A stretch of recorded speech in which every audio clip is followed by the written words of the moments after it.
Broadcasting from the Hair Saloon corporate offices, it's the Suzanne Venker Show, where men and women are equal in value but wildly different by nature. Join us here every week when we challenge the culture's hugely flawed narratives regarding men, women, sex, and love. Today on the show, we're going to talk with licensed professional counselor Rose Skeeters, whose personal and professional experience proves how disastrous it is to feminize our boys and men. But first, a few quick announcements. I'm rolling out a plan to take the Suzanne Venker Show to the next level. My goal is to continue to provide you with incredible guests and to keep the show commercial-free. In order to do this, I'm now accepting donations from listeners via Patreon. Whatever you're able to give per month, your donations will go straight to funding this mission for my podcast.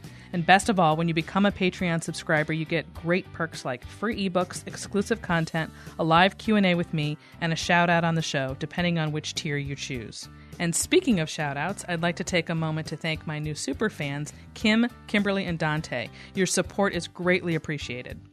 For more information on how to become a Patreon subscriber, go to suzannevenker.com/podcast and click on Become a Patron. Finally, in response to the coronavirus, I'm running a 2-week coaching special at 50% off my normal prices for a single session. Just go to suzannevenker.com/coaching and scroll to the bottom where you'll see the COVID-19 special. In January 2019, the American Psychological Association issued its first ever guidelines for practice with men and boys. Its message was clear. It claimed that traditional masculinity, such as stoicism, competitiveness, dominance, and aggression, is, quote, on the whole, harmful, end quote. Licensed professional counselor Rose Skeeters, based in Pennsylvania, was horrified when she heard this news. The APA used to be a respected organization based on solid research and empirical evidence. Now they have a very obvious feminist agenda. The emasculation of men is leading to the fall of the human species, notes Skeeters. We cannot propagate if there's no division of male and female.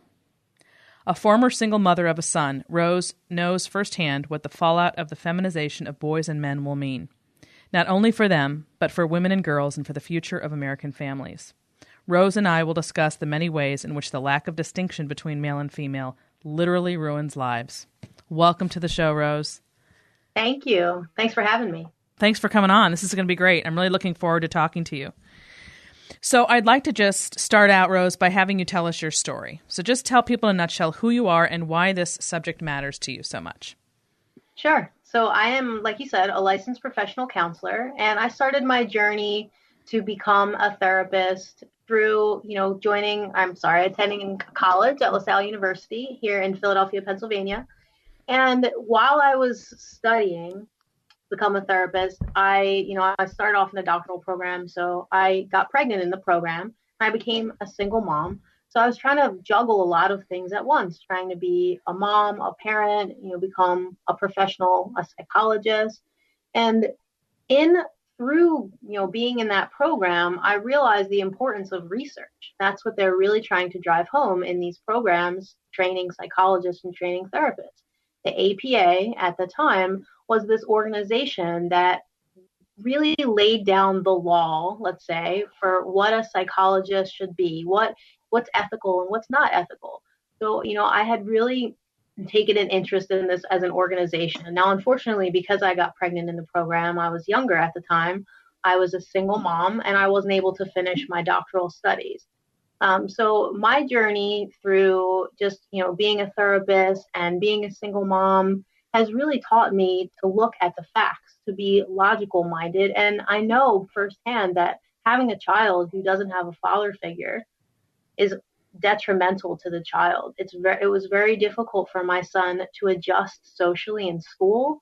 I had to watch him go through things that even at the time, I didn't realize it was because he didn't have a strong male role model. I mean, he was very overly emotional, very sensitive, very just feminine. Not like the other kids. Yeah, feminine. Right. Yeah, feminine. Exactly. Yeah. He's like me. Right. Well, sure. You're the person in his life. I mean, and your mom. I mean, if there's nobody else, it makes perfect sense. Exactly. Yeah. Exactly. So I had, finally met my husband, and he came into the picture, and he's from Indiana. Mm-hmm. So he's not from the East Coast. And he was a traditional guy that he fills the male role model. We Midwesterners tend to be, Rose. Right? I know. I love every minute of it, and I'm from Philly. Yeah. So you know how abrasive, Yeah. no offense, Philadelphians, Yeah. pretty abrasive. So he was like this gentleman. He opened the car door for me. It was raining on our first date.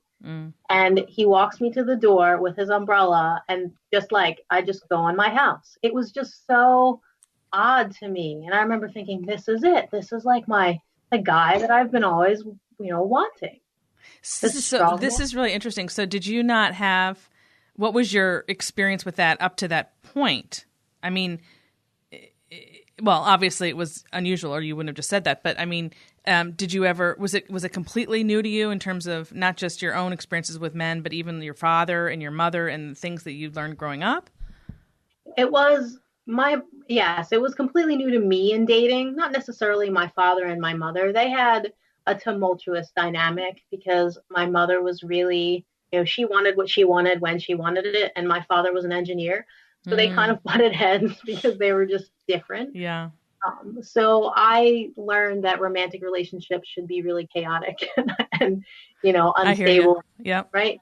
I hear you on that one. Yeah, so go ahead. So your husband's name, I'm sorry, is Jay. Jay. And so Jay comes into your life and he presents this whole new way of looking at male-female dynamics. Yes. Yes. Awesome. Yes, and it was very attractive to me. I thought, wow, this is the guy who's going to fill my gas tank when I don't want to. He's going to take my trash to the curb. Well, that's really interesting because you had been a single mom for so long, and I can't imagine not having a husband. So I can only think about, wow, like every single day, those things that I depend on him, all of a sudden I'd be doing if he weren't around. So I can see how striking that must have been for you coming from one extreme to the other. So getting back to your son. So then, okay, so you have this relationship with him that's more traditional and you're happy about it. And then where does your son fit into this? So my son was 3 years old at the time, and he doesn't see his biological father but once a week for, a few hours. And that's been since he was 3. So he didn't have a strong male role model in his life. So when my husband came in to the picture, he had to reteach this boy. Now, it took a couple of years for him to feel comfortable enough to parent him, right? Sure. So we're thinking like around 6 or 7, he now has to reteach this boy what he didn't learn before, like rough and tumble play, respect, looking people in the eye, moving past, emotions, things that as a woman, I just wasn't socialized to know. So I could never have taught him that. Got it. So that kind of leads perfectly into the APA and what happened there. So I'm going to start by reading for people who aren't familiar, although I'm sure my audience does remember this from a year ago. But I'm going to read a little bit from these guidelines that the APA put out last year. And keep in mind, people like Rose are the ones who received these guidelines. Well, we all heard about them, but you're receiving them as far as this is what you're supposed to do now going forward in your career. For the first time ever, the APA is releasing guidelines to help psychologists work with men and boys. Then they go on to acknowledge all the things that are happening right now with men in the United States. Men commit 90% of homicides, represent 70% of homicide victims. They're the demographic most at risk of being victimized by violent crime. They're 3.5 times more likely than women to die by suicide, and their life expectancy is shorter than women's. And boys are far more likely to be diagnosed with ADD than girls are. So the APA, it's not that their assessment of what's happening with men and boys is problematic. It's correct. The problem is in their solution and their inability to recognize what the real reason that men and boys are struggling is, which is, as you just pointed out or alluded to, has everything to do with fatherlessness or father absence in the home and the lack of modeling that they have for what it means to be male, right? What masculinity is, healthy masculinity, which their APA is now trying to get across to people like you that you're supposed to then pass on to these young men and boys. You're supposed to somehow tell them how to be masculine in some arbitrary way that they come up with, as opposed to recognizing that the only way a boy can learn how to become a man is when a man teaches him to do that. Right. A healthy man, of course. Absolutely. Well, they are saying that traditional masculinity is a direct line to something like rape, right? So they're not distinguishing between toxic masculinity and traditional masculinity. They're actually saying that male stoicism is a bad thing. Traditional masculinity is a bad thing because it's like this gateway drug to sexual harassment. But that doesn't make any sense, really. Logically, if you think about it, they're saying we should tell boys that boys should guide their actions and decisions and choices, not by a moral compass, not by a male code, not by stoicism, but by their emotions. And I mean, never, ever did I learn in a doctoral program for psychology that anyone should make choices based on emotions. But now we want to tell, if you've lived long enough, you know that choices based on emotion cloud the direction that you're going, and you don't want to do that. No, but now I have a document saying you need to tell boys that they shouldn't be stoic. They should actually be emotional. So what we're ending up with is this enormous feminization of boys who then become feminized men. And this is unquestionably leading to disaster in so many different arenas. So let's talk about the fallout of this war. I call it a war on boys and men, particularly the problems that you've encountered both personally and professionally in these different areas. So let's say, for example, boys versus girls. We talked, you and I, a little bit about how this negatively affects both sexes, because if you don't have a father, what are you receiving in your office from boys versus girls when they had no father or a father whose relationship was, severely impaired? So with, let's say like women who have had a weak father or a father who was more feminine, a lot of the times you see that come out in, especially with younger girls, I'm seeing them say that they are like their sexuality is now changed because of it. So men are scary, right? And they have this idea that men are scary, so they can't date men. They need to choose to date someone of the same gender.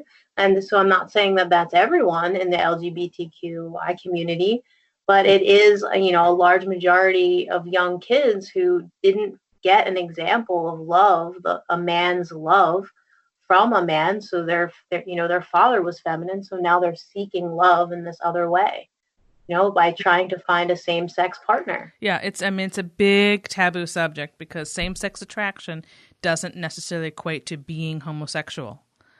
Right. So that's a key factor that we don't distinguish between that at all in the culture. If you have an attraction, well, therefore you're gay. And then you get slapped with that label, and that's who you are because that's empowering somehow, or that's a political issue.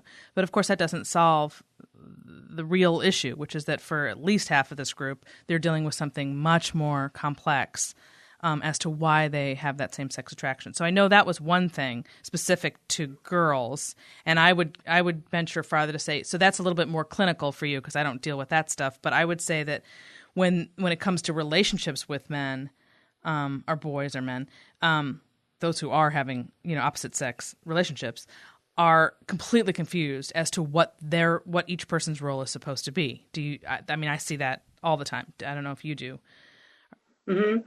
I see. I've worked with a lot of people who have been in relationships with a same-sex partner, right? And then we talked about this, right, mm-hmm. for years. Like maybe 10 years in a relationship with same-sex partner, and they wake up and for whatever reason that relationship dissolves and they come to see me because maybe they are stuck or they're looking for, their identity.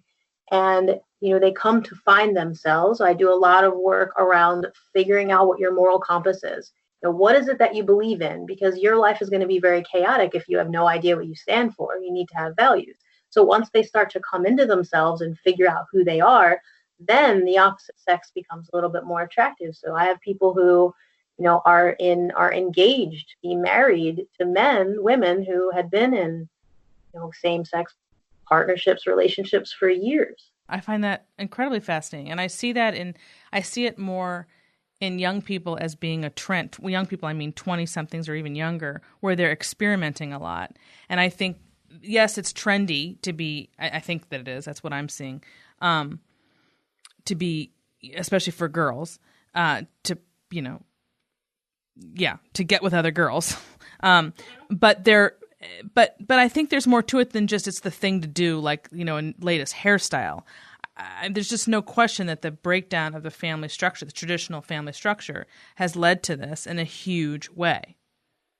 I agree 100% because, like I said, the reasoning for finding the same-sex partner that I'm hearing from clients is that they're scared of men. Because, of course, if you're raised by a feminist man, that's your father, then that man is going to be more emotional. They're going to be less directive. They're not going to have a leadership role. They might be a tyrannical leader, border the line of tyranny, because they're so emotional that that's how they make their choices. So men then that are traditional men that are quiet, reserved, hardworking, calm, and just lead through action are scary because they're not this open book of emotions. That's what these women were used to. So it's like, oh, you're not saying everything on your mind. You're not saying all the thoughts that come to your mind. I can't be with you. I need to be with someone who's overly emotional, who's, just like my father was. So that's the girls. That's girls and how it affects their relationships as they get older. Now, what about boys? I'm with boys without strong fathers. I mean, this is a very difficult thing to talk about because a lot of the men that come see me, they could use a man to go see. So I co-own a business with my husband. He does mindset coaching with men. It's something that I find very intriguing is that men that need mindset coaching from men don't want to talk to men because strong men are, again, intimidating. Right. Of course. Well, first of all, they think probably that they're representing something they're supposed to be and are not. And then they also aren't familiar with it because they either didn't have a dad or they had a soft dad. And so this is scary. And anything that's new is scary. And plus we live in this culture where we're so confused. We're so hopelessly confused about men and women, male and female, masculine and feminine, that nobody really knows what to make. I don't think they're making sense of that. I'll just tell you what I see with my coaching, and you can tell me on your end because I'm kind of curious. I don't think I asked you this. When it comes to dating and marriage for both men and women, it's now, or young men and women even, it's now to the point where because nobody knows what anyone's role is supposed to be, they're both shooting in the dark, right? And they're doing something that they think the other one wants. So, for example, you have a whole nation of men, young men, specifically young men now, who are not yet married, who actually expect sex on the first date because that's how much the sex dynamic in dating has changed. So I don't know if you get a lot of single people, and I'm sure that follows even into their 20s, not just before. But anything pre-marriage, let's say, is that the whole dating process has been usurped by the sex. To me, the sex, it all goes back to the minute women started believing that they could have sex, quote unquote, like a man. So I've written a lot about that and how that was really the impetus for everything else just falling away. Yeah, absolutely. I do see a lot of that. I mean, I wouldn't say that it's just 20-year-olds. That's the thing that's so concerning. I mean, we're talking single people into their 30s, like early 30s, it's hard for them to really want women to want to date because they know that the guy is looking for sex and then the guy thinks that that's what the girl wants. So there's just this confusion of roles. And I really think one of the biggest problems is that an overly emotional man becomes a tyrant, right?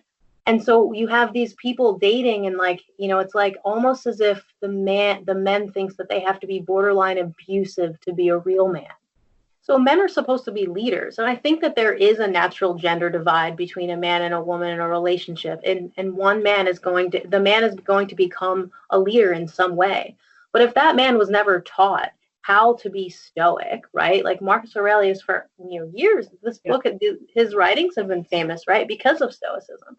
So if someone never learned these traits of integrity, loyalty, honesty, transparency, right? And they grow to be a leader, the leadership power, instead of becoming great leadership with strength, they're becoming weak, tyrannical, emotion-driven leaders where it's like, I want you to do what I say and you're going to do it. And I'm not going to have a good reason for it because tomorrow when I'm not angry and in my emotional mind, I'm not going to want that same thing. So they're going to have expectations that are in line with their emotions, which creates a leadership out of tyranny. Well, I see now more how you must have felt when you got these guidelines and that you were supposed to teach from the idea that they're supposed to be more emotional, knowing full well that that's not how it works. Not at all. And I have women coming to me even with their husbands who have children, and they're saying, Rose, my son is 9 years old and he's overly emotional. Like, what do? I think I'm supposed to sit with him and talk about his emotions. And I'm like, no, you don't want to do that. Go ahead. No, you don't want to do that. So what do you tell them? You want to say, you want to acknowledge that your child, whether male or female, has an emotion, but specifically with a boy, you're not going to let your 9-year-old child, sit crying in his room for 3 hours because you want your boy to be raised in a non-binary manner. That doesn't make sense. I'm glad you brought that up because I think about this only insofar as my own experience. I have a son and a daughter and a very strong father. And there's just simply no question that my son wouldn't be all those things that you just described that make for a healthy, masculine, traditional guy or whatever. There's no way he could have been those things without him. I mean, if he was with me alone, there's just no way. I talk with a gentleman who I have on this program quite a bit, Andre Parody, and the whole thing is about masculine and feminine dynamics. And we've talked several times about how, honestly, by the time your son is about 10, 11, 12, your job is done as a mom. It just is. Now, you picture people who are in homes with just mothers from 12 to 18, with no father in the picture. There is no question, in my opinion, and that's when so much of the damage is done to boys.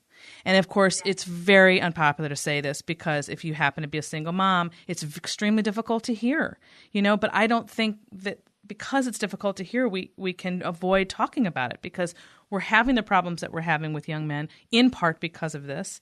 And you're changing who they become from 12 to 18 if they literally have no man in their lives. Or no strong man, I should say. If you have an unhealthy or a weak father or a soft father or a drunk father, obviously those don't apply. But if you have a strong masculine man in the house, it is up to them to teach that boy how to be a man. I couldn't teach my son how to be a man. I could teach my daughter how to be a woman just by my example. But there's nothing that I'm going to be doing that's going to make my son appeal to, endear him to me in terms of his own identity, right? Right. Yeah, absolutely. Women are nurturers. We are supposed to nurture our children. I, having been a single mom and then now being married to a strong man, I can tell you that when I am with my son and then my husband comes home from work and I'm like leave, and my son and my husband are hanging out together, it's as if he's a whole other human. He can suddenly butter his own toast. He's suddenly like risen to his age. He's 10 years old, but with me, he's more nurtured. So he wants me to do things for him, right? He's like mommy's little boy. So if I had never married Jay, he would be mommy's little boy until he's 26. And then we have adult children walking around. That's what we have. And then you have these poor women who are begging people, I need a man. Where are the men? Where did they come from? And they don't understand how they got to be this way. Exactly. And then we have single mothers. How can they even find a man if all the men available are adult children? Because they don't want to be toxic. I want to say you're so fortunate in having found Jay. But so how old are the two of you when you met? When we met, oh my goodness, my math. So I'm 37. And we've been together about, 7 years. So okay. 30. 30. And he's the same age? No, he's 43. Okay. Well, that's even more interesting then because that's, I think, part of, I want to say on the one hand, you're so fortunate to have found him, which you already know, I'm sure. And we just need a bunch more Jays, right? Yeah, absolutely. We do. Yeah. I am fortunate to have found him, but I will tell you that it is still a really big struggle for us with my 10-year-old son because he doesn't like to be uncomfortable. He doesn't like to be pushed. And that comes from when I met Jay, LJ was 3, my son was 3. So it took a couple years for Jay to feel even comfortable to go, you should probably do this with that boy. Right. So, for years, you have this pattern of nurturing, of making him, my son was very comfortable. He was like I like to buy him stuff. So he was just mommied, like with a grandmom all day, if you want to picture it. So now at 10, he wants to become a man because he knows what that is. But in trying to help him become a man, Jay has to weed through and undo all of the mommy stuff. Keep reminded, like, your mommy is not going to rescue you every time you need help, because then you'll never grow to be this man you want to be. So we have conversations about these things all the time. So the effects of not having a man in the beginning of his life are long lasting. This is what makes it real and understandable, is talking to people like you. We need so many more people in your boat explaining this the way that you do, and not only being in that situation, being willing to talk about it. And we just simply don't have enough of that. And so we don't see it in real time. But when we talk about it like this, it makes perfect sense. And that leads to something else I was going to say about this confusion about male and female biology and how it's designed to work in tandem, and what that fallout is when we don't acknowledge that. So another one is parenting. It's no longer fashionable to raise boys and girls differently. That's another big thing.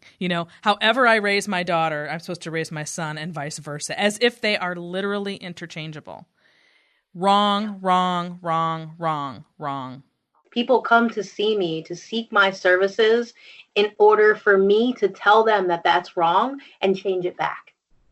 So that's one of my biggest client bases, is I help people figure out how to raise their sons, because that isn't working. It's not working to raise them both the same. So their daughters and their sons are both very over emotional, and they're hypersensitive. And these mothers are worried about their boys. And they're like, but I thought that I was supposed to treat them the same. And my first words are always the same. It's, I'm going to tread lightly here. Yeah. But there is a difference between boys and girls, and we might have to go back to basics. I say that all the time because I don't want to offend anyone. And I understand that there's more to the LGBT community than what we're talking about. But I also know that there is a big difference between having a boy and having a girl. And there's a big difference between the rite of passage that a young boy goes through and the rite of passage that a young girl goes through. And if we don't separate the two, then we're just going to have a bunch of women walking around. And of course, feminists love that. That's what they want. And they're getting it. And let's go back into the APA for a second. People need to understand that the APA, as you were initially trying to point out, I think that it used to be a very reputable organization. It is now totally taken over by feminist agenda. You cannot trust, when APA puts something out, you can't hear it the way you might hear, I don't know, Pew Research Center or something. You have to hear that and understand, oh, that's feminist speak through this organization that is supposed to be impartial. Absolutely. It's almost heartbreaking to think that an organization that was based on logic and facts, an organization that, I went through a PsyD program as a psychologist, which means that's where you have to pay your own way. It was like $300,000 it cost for this education, and it was based on the scientific model. And then years later, I'm still paying the loan, and that's the document they put out that's based on 40 years, they said, of scientific research. It's heartbreaking. It's like, made me feel crazy. I read it a few times, and I thought to myself, you wanted me to learn something I had not learned as a child, that emotions are not the thing that should guide your decision making, but yet you put a document out to tell all of us practitioners that we should allow boys to let their emotions guide their decisions. Like I was saying earlier, it's mind-blowing. It is mind-blowing, and that just shows you the extent of the feminist agenda and where this is what I call the more insidious part of it, because I talk a lot about the media and the culture and movies and all of that. That's a little bit more that's easier to get your head around, when you're talking about a message that they're sending in a realm like that. But you don't expect it in this one. And this is the insidious nature of it, is that if nobody knows that it's an organization that's mostly feminist in its thinking, even for the men who are there, and I know there's more women than men in the APA, but the men who are there are feminist men, they think like feminists, they believe that ideology, then it really, if you know that, that's going to completely alter the way you're receiving, I hope, that information. Mm-hmm. Absolutely. Absolutely. I think that's why there hasn't been a lot of people speaking out against it, because now what I'm seeing is colleagues are now introducing themselves using their gender pronouns. My name, like I was in, I'm trying to grow a business, right? So I'm in a group of other like-minded clinicians trying to grow their own business. And the way that they're introducing themselves in their console call is, my name is Rose Skeeters. I use the pronouns she, her, and, whatever they say. And I just think to myself, why do I have to I have my long hair. I have identifying female features. Why do I now, as a clinician, have to identify my gender pronouns in a meeting of other clinicians? I can't even imagine being in your boat. I don't. So how do people, this is sidebar here. I didn't have this down for a question, but how do you maneuver going forward being different from your colleagues? How does that work? Yeah. So I'm fortunate to have a business where I can sort of stand alone and get my continuing education credits where I would want to, so that I can choose what I'm learning. I also do know a lot of people that push back against it, but they don't want to say anything because now the ACA, which, it's the American Counseling Association, they put out a similar document that mirrors what's said in the APA's document. And if the ACA has a problem in any way with what I'm saying, they can take away my licensure to practice in the state of Pennsylvania, or whoever is speaking out. And so that's like a real concern for people. They don't want to speak out. I do have a lot of colleagues who think that this is all hogwash. It's ridiculous, because the people that do clinical work well and actually help people, like myself, like my colleagues, we know that we actually have to give information that is directly in opposition to those documents to help people. Just listening to it's making me mad. I'm not even in that profession per se. I mean, coaching is a completely different animal. I don't have to abide by these types of dictates, although you deal with much, much more serious stuff. Like, we're going to get to the BDSM, because I know I want to talk about that, because you brought that up the other day. And I said, oh, that's one topic I'm quite certain I've never discussed, but I know why I want to talk about that. But before we do, I want to talk about the significance of our relationship with our opposite sex parent growing up. I think that is something that is very, I don't hear a lot about it a lot. I don't read about it at all. And yet, to me, it has everything to do with who we end up with ourselves in life for a life partner, and how we view what a relationship should be like based on how we should be treated from whatever that opposite sex parent specifically, presented to us, I should say, in our upbringing. What is your experience with that? So I definitely agree that the relationships that we have with our parents growing up shape a lot of our behaviors growing, as we age, including our relationships. And, I think that if what you learn that love is from your father or your mother, if that is tumultuous, if it's ridden with abuse or negative language or passive aggression, then that's the role that's going to be fulfilled when you go into this, a dating situation. Or let's say, like, for example, I'll put myself out there for my own household. I said my dad was an engineer and my mom was kind of overbearing. So I learned that men don't really have a voice. They don't have thoughts and feelings. So we learned that men are just statues in the house and we can just walk all over them, right? Yep. So this is before my self-growth. The people I had been with were more that way. They were, weaker men that didn't speak up for themselves. And I guess that could go the other way, where you would, I'm sure it does, where people want the opposite and then they go too extreme and get the hard-ass controlling, guy. Yeah, absolutely. That's absolutely. My son's father is that way. It was a, domestic violence situation. He was very controlling, abusive. Yeah. I call that a dysfunctional pendulum swing. I feel like everybody has one, and they do whatever it was they didn't have. They go in the other direction, like beeline for it. And then they get into it like, oh, wait, this one's not so good either. This is not good. I have to calibrate my choices or whatever. Just go put it all into perspective. So here we have, I was a single mom because the partner that I had chosen to have this child with was abusive, right? Like a toxic man. But what the APA wants me to do is call my current husband, who is strong, courageous, loyal, kind. He has integrity. He is a traditional man, but he's the one who's toxic. Now tell me that's not backwards. The man who sees his own son one day a week for a few hours is not the toxic one because he's the emotional guy. So he's normal. But the one who took over the stepfather role, he's the toxic one. That's awesome. That's brilliant. I mean, awesome meaning that comparison. That really brings it home. Just thinking of those examples that you just, when you look at it that way, you just see how unbelievably nuts it is. I want to talk about this kind of bizarre topic. Bizarre to me, not to you. Because I know you said you deal with this a lot, but I am quite certain I've never written about this, talked about this, or even given it much thought. But you asked me about BDSM, or didn't ask me, you were telling me about how this connects to BDSM. And then when you were talking about it, the first thing I said to you was, oh, you mean like 50 Shades of Grey. That I get, because I understand the dynamic going on there.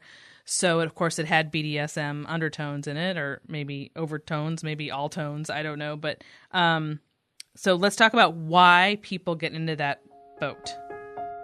When you got married, things were perfect. You were both in love and life was good. Then, somewhere along the line, everything changed. She changed, or maybe he did. Either which way, now your relationship feels, well, hard. I coach husbands and wives who feel lonely, disrespected, or misunderstood in their relationship. So many women today are desperate for their husbands to step up to the plate, to make a decision and to stick to it, to lead rather than to follow. Ladies, you have the power to make it happen. Men respond best to women who are grounded in their feminine core. As for husbands, so many of them want their wives to stop nagging and to just trust them, to smile more and to complain less, to look at them the way they did when they were first dating. Men, you have the power to make it happen. Women respond best to men who are grounded in their masculine core. The secret to lasting love rests in the masculine-feminine dance. Once you master it, your relationship will no longer be difficult. You'll be moving with the biological tide rather than against it, and that makes marriage smooth sailing. If you're struggling in your relationship, if you feel frustrated or alone, I can help. Just go to SuzanneVenker.com, that's SuzanneVenker.com, and click on the coaching button at the top. Don't wait another minute to acquire the mindset you need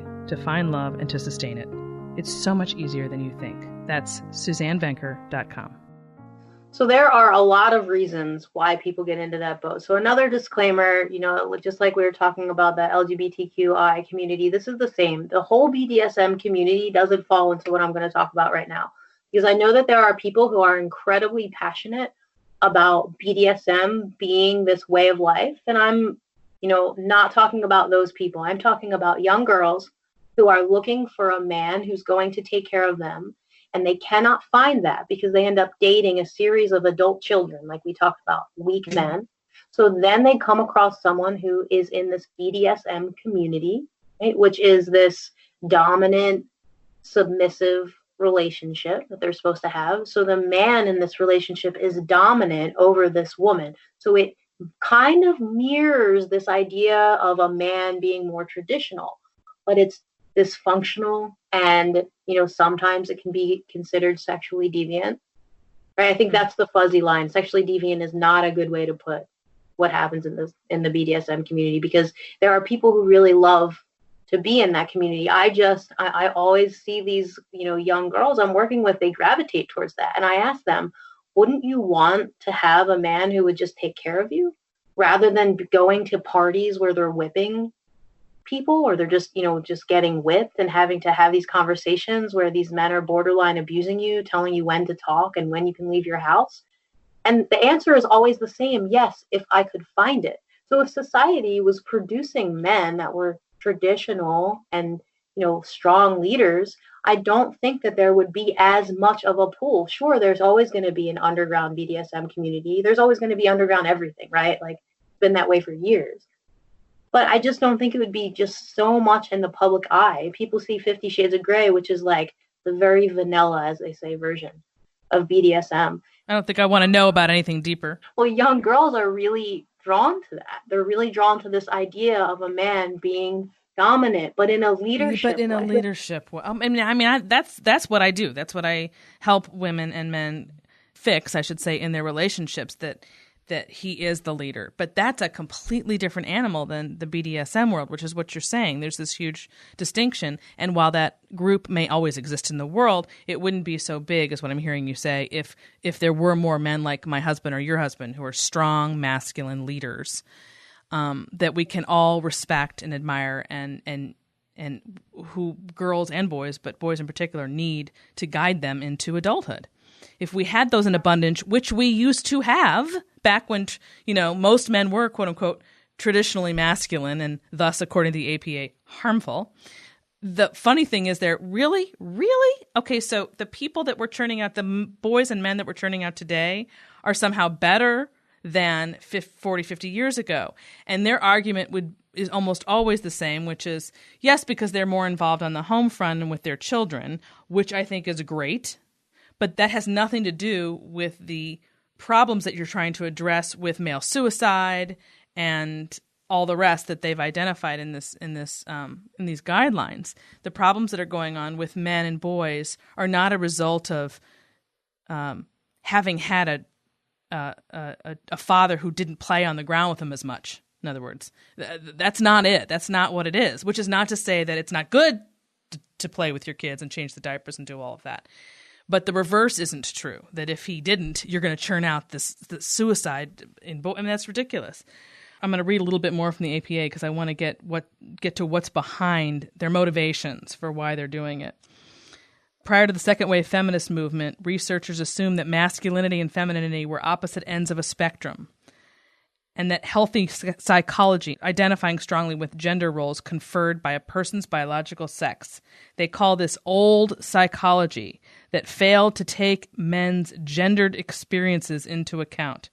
Once psychologists began studying the experiences of women through a gender lens, it became increasingly clear that the study of men needed the same gender-aware approach. I mean, if that wasn't written by a feminist, I don't know what would be. It's hilarious because people love to take words and then make it fit whatever rationalization they want to be true in the moment. It is true to say that last line that men need to be looked at through this lens, but it's not the lens of women, right? It's men should be taught to be a traditional male. The male stoicism has been convoluted and distorted into these very emotional men. So all they had to do was switch it. Right? Yeah. All they had to do was switch what they were saying, but they don't want to do that. I think they want to keep people weak. So then you, as a psychologist or as a counselor, have the new guidelines directed to you. Clinicians must be aware. Clinicians, like you, Rose, must be aware of dominant masculine ideals and cognizant of their own potential biases. Mental health professionals must also understand how power, privilege, and sexism work, both by conferring benefits to men and by trapping them into narrow roles. I mean, that speaks volumes, that right there. Just those words, power, privilege, and sexism, that would not come from an impartial organization that was committed to research and was objective in its studies. There's just no way. That's a very specific feminist message. Yeah, it's just horrible. I try to think of all the reasons that they had, and I think, okay, if I had someone that came to me and they were a male and they were gay or struggling with their sexuality, or they just were more feminine, because there are always going to be standard deviations from the mean. I wouldn't say to that individual that they need to be put in this power role. I would, teach them or want them to be accepting of who they are, because who am I to judge? But that doesn't mean that every single man or boy that comes to see me in my office should be fit in that same category. That wouldn't make any sense. So I'm supposed to tell the head of a company that he shouldn't, execute his power role. I happen to think that's the biggest issue, the biggest problem with what we're dealing with in the culture that we live in today versus, 30, 40, 50 years ago, or any time before today, which is that you take the small percentage of, I don't know what you want to call it. Well, a minority, just call it a minority of any kind. By minority, I mean, like if you even look at the same sex or homosexual community, what is the percentage? 6%?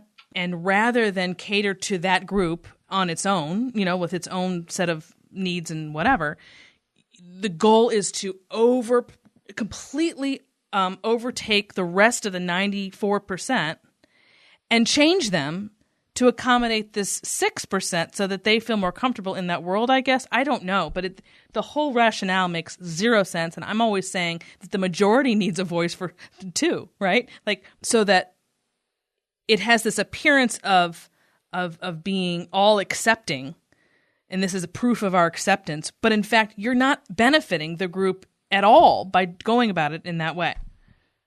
That's right. I agree with you. I think that's what it's about. I think it's everyone, it's that, small percentage of the population wants so badly to get what they want, which is this validation that they're real humans. I mean, yeah. If you don't know that because you look in the mirror, that has nothing to do with your sexuality. And you and I know that, right? But that's what it is. And then the rest of the population, I mean, it's fascinating. We're all marginalized, not the small percentage, but the rest, right?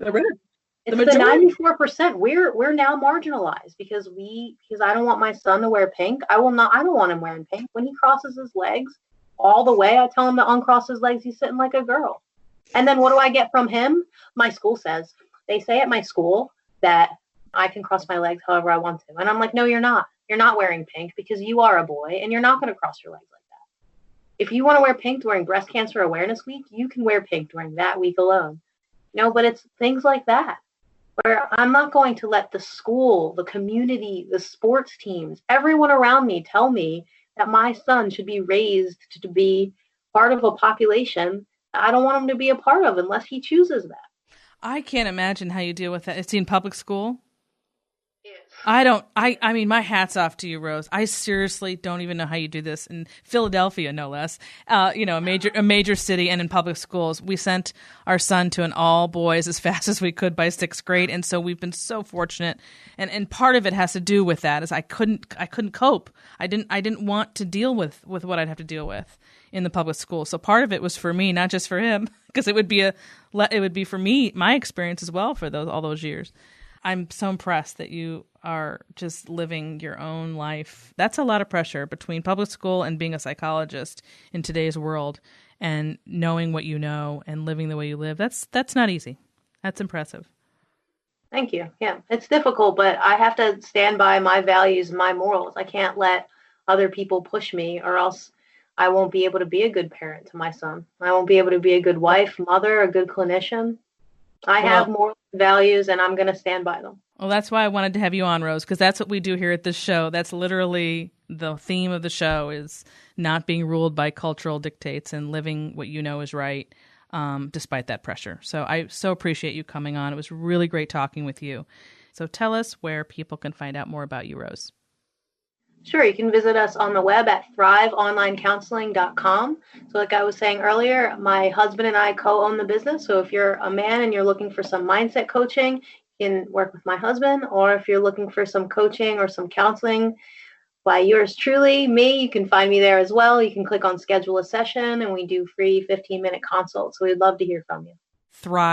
thriveonlinecounseling.com. Perfect. Awesome. Thanks, Rose. This has been great. Really enjoyed it. Thanks for having me. Thanks for coming. And now it's time for the email of the day. This is from L. She just signed it L. Hi, Suzanne. My question is, would you advise a 30-year-old woman to marry a man that has children from a previous relationship? Or would you say it's better to still hold off and find someone to start your own family? I wonder if this is settling at this point, or should I consider that the older I get, the more I'll have to deal with men with kids, so I might as well get with this one with whom we otherwise have a great connection. I think that's really hard, because I think that's very, very, very common today, because so many people are waiting longer than ever to get married. You're almost certain to end up with someone who has kids from a previous marriage. That is one of the reasons why I think it is best to not push marriage off as long as humanly possible, which is basically what women are encouraged today. That's a very good reason not to, quite honestly. But if you're in that boat, I don't know. I can only say what I would do or what I would advise my daughter, so that's the best way for me to answer this question. If she was 30 years old, there are circumstances for which it might not be as problematic as other circumstances. So what happened with the first marriage? Was the gentleman ever married to the mom? Did the mom die? Were they divorced? Is there mental illness, in that previous relationship? There's just a lot of variables there, I guess, to consider to be able to make a blanket answer. But if you're not that far in, I would personally wait a little bit longer in the hopes of meeting someone who has not had a previous family. I think that is very problematic. in ways that people don't recognize when it's happening to them, and it's not popular to talk about because nobody wants to tell the truth about how difficult this will be down the line. But that's not helpful, to anybody. So the reality is it's very problematic. So at the end of the day, I would probably hold off and wait a few more years to see if I could find someone who does not have children from a previous marriage or relationship. Hope that answers your question. Thanks, Elle. And that ends this hour of the Suzanne Venker Show. Don't forget to tune in next week when we talk with author Leila Miller about her very important book, Primal Loss, a moving account of adult children of divorce. Don't forget to continue the conversation on Facebook. Just type in the Suzanne Venker Show in the Facebook search bar and you'll find it. Also, please recommend this podcast to one friend you think would enjoy it. Finally, if you have a question or comment for me, you can email me at suzanne@thesuzannevenkershow.com. Thanks for listening, everyone. Have a great week.